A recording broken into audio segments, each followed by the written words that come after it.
gaji ke-13, gaji ke-14 ini masih aman untuk tahun 2025 nanti. Serta adanya penyesuaian gaji, mudah-mudahan ini berarti tanda baik akan adanya kenaikan gaji lagi di tahun 2025.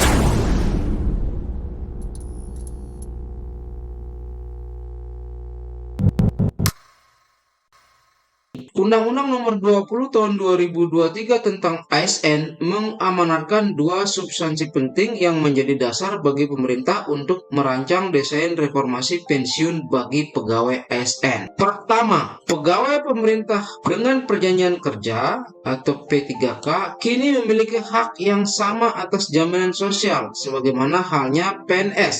Di antaranya terhadap jaminan pensiun dan jaminan hari tua atau JHT. Nah, ini merupakan bentuk komitmen pemerintah dalam mendorong tercapainya kesetaraan dan keadilan dalam sistem kepegawaian pemerintah. Ya harus.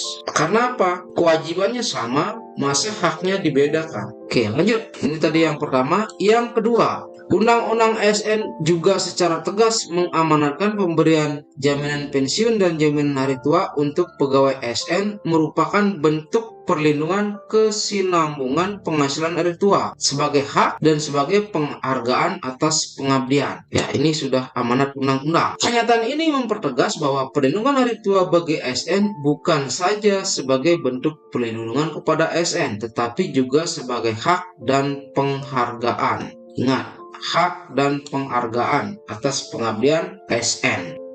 Pemerintah telah menyadari bahwa terdapat beberapa tantangan dari penyelenggaraan program pensiun bagi PNS yang berjalan saat ini. Pertama, manfaat pensiun yang diterima oleh pensiunan PNS relatif masih rendah dan dalam tren terus berkurang dibanding manfaat yang diterima PNS beberapa dekade lalu. Kondisi ini tidak lepas dari formula perhitungan iuran maupun manfaat dari skema pensiun saat ini yang berbasis pada gaji pokok dan semakin bertambahnya rasio tunjangan kinerja terhadap total penghasilan PNS.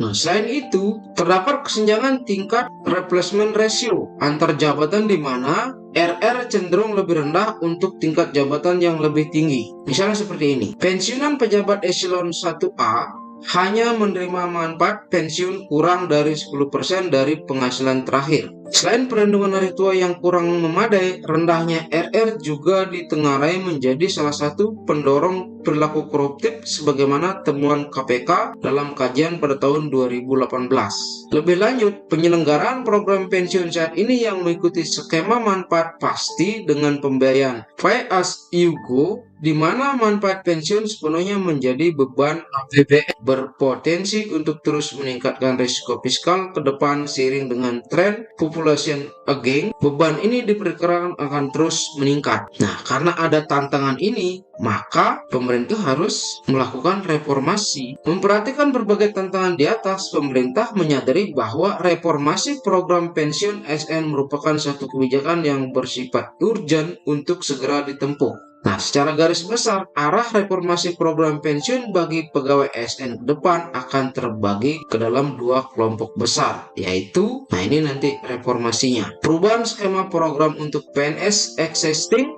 dan pengembangan program baru untuk PNS baru dan P3K. Inilah titik terangnya, P3K juga akan mendapatkan. Terdapat beberapa garis besar desain reform yang menjadi prioritas pemerintah. Nah, ini garis besarnya. Yang pertama, pemerintah akan memastikan bahwa tidak terdapat PNS existing yang mengalami penurunan manfaat pensiun. Untuk itu, program pelengkap dengan skema iuran pasti yang berbasis take home pay menjadi alternatif utama pemerintah.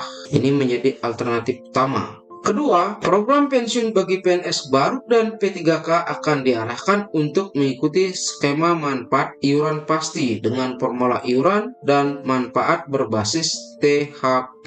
Jadi untuk PNS baru dan P3K akan mengikuti pola take home pay. Skema bagi pegawai baru ini akan didesain sehingga menghasilkan manfaat yang relatif lebih baik dari skema pensiun PNS saat ini. Penyesuaian skema dan besaran iuran berbasis TAP baik untuk PNS existing maupun PNS baru dan P3K diharapkan mampu mendorong distribusi RR yang lebih wajar antar jabatan biar adil ya. Nah, itu yang kedua sudah. Kemudian hal ketiga yang menjadi dasar reformasi pensiun ASN adalah desain baru harus memastikan terwujudnya kesinambungan program dan kesinambungan fiskal. Hal ini diperlukan untuk memastikan terdapat perbaikan manfaat bagi ASN dan juga tidak memberikan beban bagi generasi mendatang. Keempat, desain reformasi akan membagi beban pensiun antara pemerintah pusat dan pemerintah daerah. Hal ini sesuai dengan prinsip bahwa pemberi kerja merupakan salah satu penanggung jawab dalam memberikan manfaat pensiun kepada ASN. Berarti pemerintah pusat dan pemerintah daerah nanti harus bertanggung jawab terhadap pensiunan ASN ini. Pemerintah akan berhati-hati dalam mendesain skema reformasi program pensiun untuk pegawai ASN. Undang-Undang ASN memandatkan bahwa ketentuan mengenai reformasi ini diatur dalam PP dengan berdasarkan ketentuan peraturan perundang-undangan yang mengatur mengenai sistem jaminan sosial nasional. Perubahan besaran dan formula iuran serta perubahan skema dan formula manfaat akan diputuskan pemerintah dengan tetap mempertimbangkan kemampuan APBN dalam mendanai, kemampuan ASN dalam menghayur, perbaikan manfaat, kesinambungan program, dan ketahanan fiskal baik masa kini maupun masa mendatang. Pemerintah juga mencermati dampak reformasi ini terhadap perekonomian serta opsi kelembagaan penyelenggara program yang paling optimal. Keseluruhan upaya tersebut ditujukan untuk memastikan bahwa program pensiun ASN pasca reformasi nantinya benar-benar mencerminkan komitmen pemerintah dalam memberikan perlindungan kesinambungan penghasilan hari tua sekaligus bentuk penghargaan bagi pegawai ASN dalam kontribusinya membangun bangsa dan negara. Berarti dari hal ini dapat kita simpulkan.